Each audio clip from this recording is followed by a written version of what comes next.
your freezer? I don't know why, but knowing you, my first question was the food or the 70s rock band bread. Oh, I wish.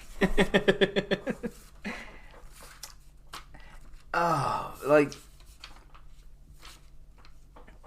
that's what like you're talking about Elmer Fudd thing. This is kind of off topic, but that's something that you'd never get away with nowadays. Like speech impediments as like basis for like humor is just like it's so awkward to like Elmer Fudd's rhoticism, like you can't And they had a guy with like a lisp in that poorly written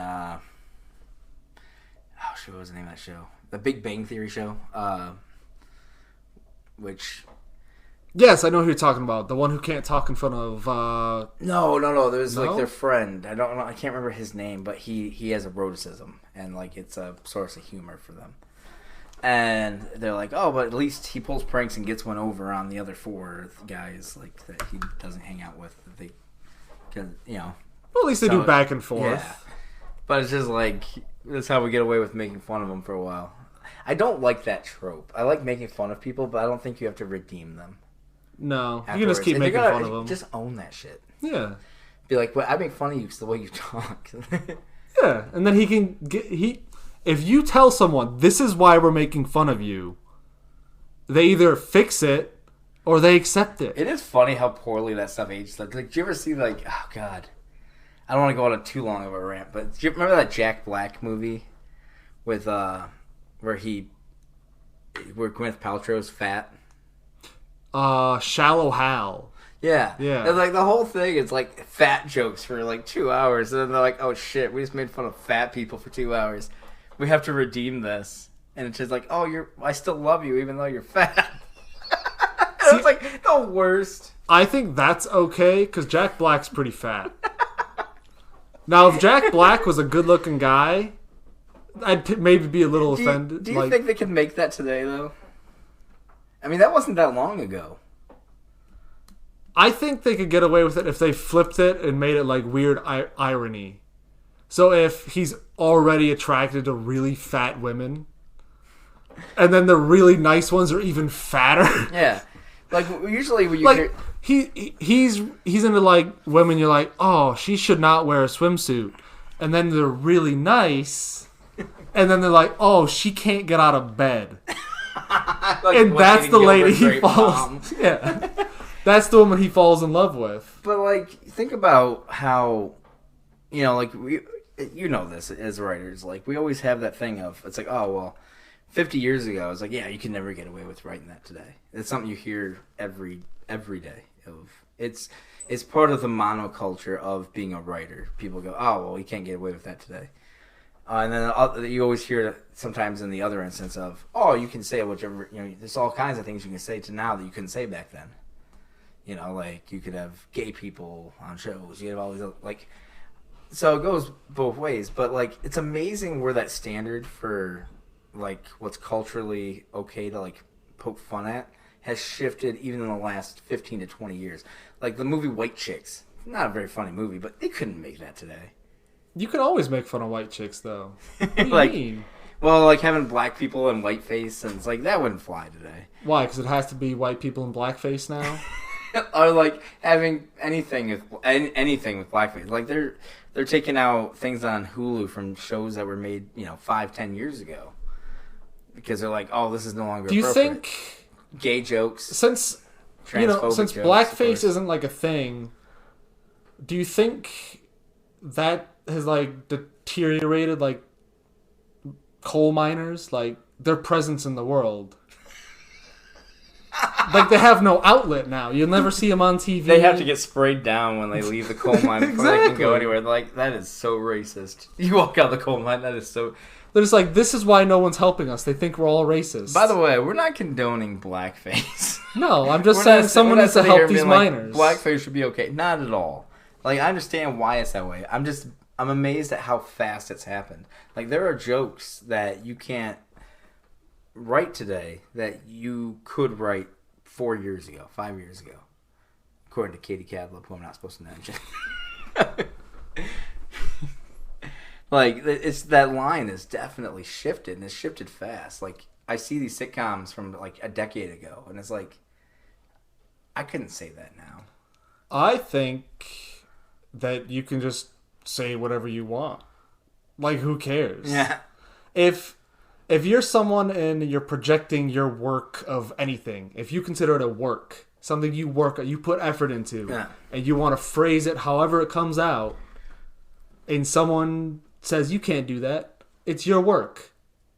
They can choose not to partake in your work, not do anything with your work, but it's still your work. If 100% of people, if the entire human race says, we don't like what you put out, we're not going to read it, it's still yours. You still made that. Unfortunately, though, you gotta play the game to get. Unless you work for Netflix. Netflix seems to be the only people, for some reason, who are like, yeah, if you have a contract with us and you say something offensive, turn it off if you don't like it. Yeah, and I respect that. Because, like with the whole Dave Chappelle thing, they stood behind Dave Chappelle and transphobic, if you want to call it that. But it's like, why do you want to watch Dave Chappelle if you know that that's the thing? But like, he got ridiculed. Well, I mean, he had to cancel shows. There are some people like me. I like to watch Dave Chappelle. I usually mute his special. He has a pretty face. Dave Chappelle's pretty. But it's just like, he has a perspective that is different from a lot of other people's. And I think that intention is a lot. I don't think he intends to offend people. I think that he seems like a pretty nice guy. I've never actually met Dave Chappelle. I've always wanted to. But I've met other people that know Dave. And, or Dave Chappelle. I shouldn't say Dave. I don't know. I feel like that's like weirdly name dropping when you refer to like celebrities by like one name. Like, oh, they know Dave. Oh, yeah, like, I don't know Dave. But it's like, Dave Chappelle. If you haven't met him, he's still Dave Chappelle.